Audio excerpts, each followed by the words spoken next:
guys, may gabi rin sa inyong tanan, no? Karong gabi guys, magluto ta og fried chicken sisig. Okay? So, bago ta maghimo og sisig, ang pinakauna natong buhaton is ang pagpahumok sa chicken nga ato ang i-fried. Okay guys, so ang atong unang buhaton sa magpahumok og manok, kung nakatanong mo sa mo ang first video sa paghimo og lechon kawali or sisig, same lang gyapon siya. Okay? So, first natong ibutang is oil. Muna yung ato ang gamiton sa pagpahumok sa chicken. And then guys, ang atong isunod is ang ato ang mga lamas. Natay tanglad, i-smash nga garlic, onions, laurel, salt, magic sarap. Kung dili mo gusto magic sarap, okay lang yapon nga wala na siya. And then ground black pepper. Okay guys, so gibutang na, nilagay ko na yung oil and then ilalagay na din natin yung mga ricado. Sabay na yan lahat.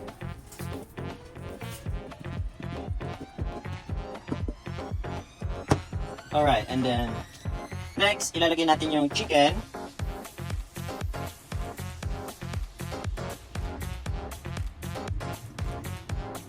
Alright, ayun na guys. And then, alright guys, and then ulitin ko lang na don't you worry na oil yung nilagay natin dahil hindi yan mapiprito ang manok. Okay? Kasi, ang reason kung bakit oil yung nilagay natin, lahat ng nilagay natin pampalasa ay pupunta lahat sa chicken. Kasi kung tubig, yung nilagay natin pampalasa ay mapupunta lang sa tubig. Konting-konti lang yung mapupunta sa chicken. Pag oil, lahat ng pampalasa yung nilagay natin is mapupunta talaga siya sa chicken. And then don't worry kasi hindi naman ito mapiprito dahil yung chicken natin meron siyang sariling tubig. And then takpan lang natin to guys, hintayin natin kumulo. And then saka natin hihinaan yung apoy. Alright guys, ayan na, tinakpan na natin siya. Hintayin lang natin siyang kumulo, tsaka bago natin ilagay sa low fire yung apoy. Guys, ayan na guys, kumulo na yung chicken. Dito na natin siya papahinaan yung apoy. Ilagay natin siya sa low fire.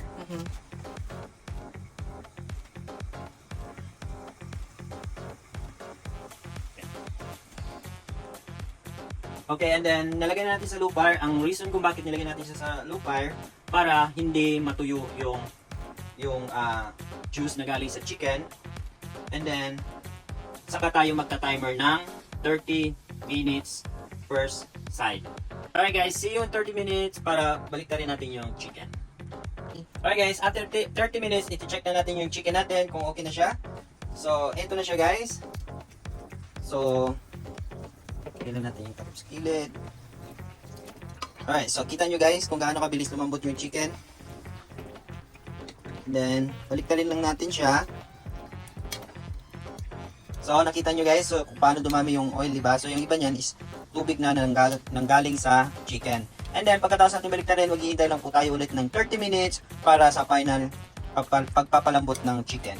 Okay guys, see you in 30 minutes. Pagkatapos ng 30 minutes, so ready na yung ating pinalambot na chicken leg. So, tingnan po natin guys. Ayan po yung itsura niya. Ayan po natin yung takip sa gilid. And then, ayan po siya guys. So, kita-kita nyo naman po, humihiwalay na yung buto sa laman. So, yan po ay malambot na po. So, ilalagay lang po natin siya sa side. And then, magre-ready ho tayo ng oil para sa frying po. So, ayan po. Tingnan nyo po yung pinakuluan natin. So, hindi po siya naprito yung manok. And then, wag ko kayong mag-alala guys kung iniisip nyo na masasayang yan. Hindi po. Dahil, papalamigin nyo lang po yan. Pwede nyo pong gamitin yan ulit. Magpakulo ng crispy pata or lechon kawali. Mga good for 7 days po yan guys. Pwede po yan. Okay guys, so magpapainit na po tayo ng oil and then kita po tayo ulit sa pagpiprito. Alright guys, so habang nagpapainit po tayo ng oil, so ang gagawin po natin, gagawa po tayo ng sauce. Kaya lang po ang gawa ng sauce, kaya lang po nung paggawa natin ng sauce ng lechon kawali. So, ito po siya. Meron ako ditong mayonnaise, nor seasoning, calamansi juice, black pepper, and magic sarap. So, ang gagawin nyo po, paghaluin nyo lang po sila sa isang bowl. And then, nor seasoning, calamansi juice, black pepper, and then magic sarap. Lasang Pinoy! So, i-mix nyo lang po. And then guys, meron na pala akong naka-ready dito na iniwang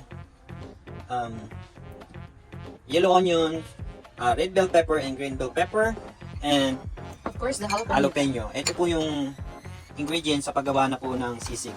Okay po guys, see you po pag ready na yung oil, papakita ko po sa inyo kung paano piprituin yung chicken. Ito po yung kawali natin, pwede na po natin iprito yung chicken natin. So, always remember guys, dapat lagi kayong may hawak ng takip sa kabilang kamay. Kasi itatalsik po yan. Okay? Kaya lagi pong may hawak na takip yung kabilang kamay. Alright, so ayan na po guys, piniprito na po natin siya. Iwanan lang po natin siya ng 5 minutes. And then, babalik na rin po natin siya. Piprituin din natin yung kabilang side ng 5 minutes. Okay po guys, see you in 5 minutes.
Tapos na po natin prituin yung chicken natin. Na-fry na po natin siya 5 minutes.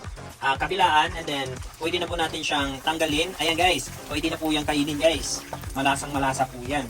Lalagyan na po natin siya sa tabi. And then, palalamigin natin siya ng konti.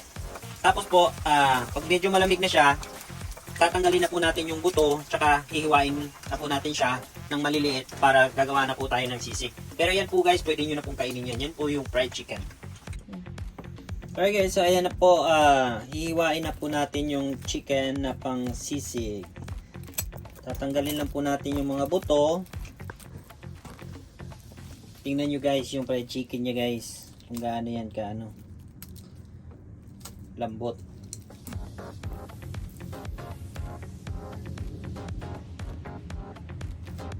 Mainit na po yung kawalay natin, so magluluto na po tayo ng sisig. Ang muna po natin ilalagay, meron po tayong butter dito.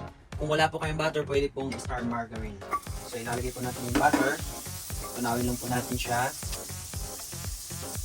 Okay, so habang tinutunaw po natin siya, ilalagay po natin yung hiniwa natin isang buong jalapeno or chili, pwede din po.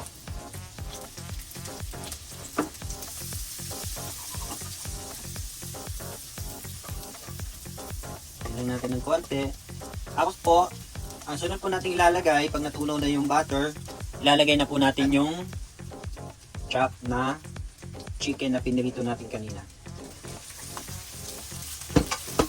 Tiksan po natin ng konti.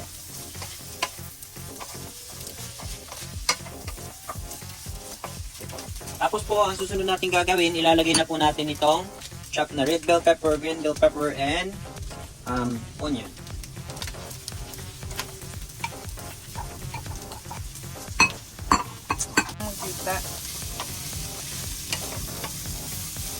Okay guys.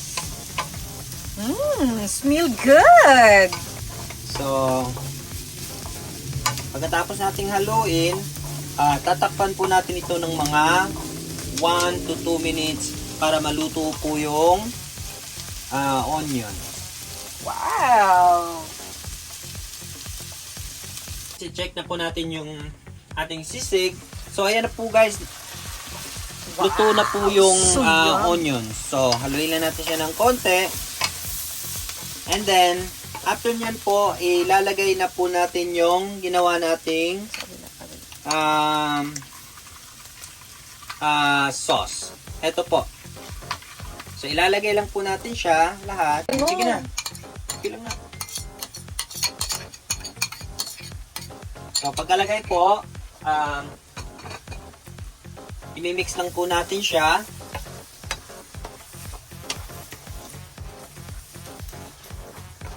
Alright guys, so pwede na po natin patayin yung apoy and then ready to serve na po siya.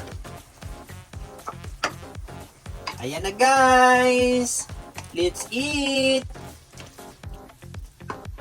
So ito na po yung finish nating product na chicken, fried chicken sisig.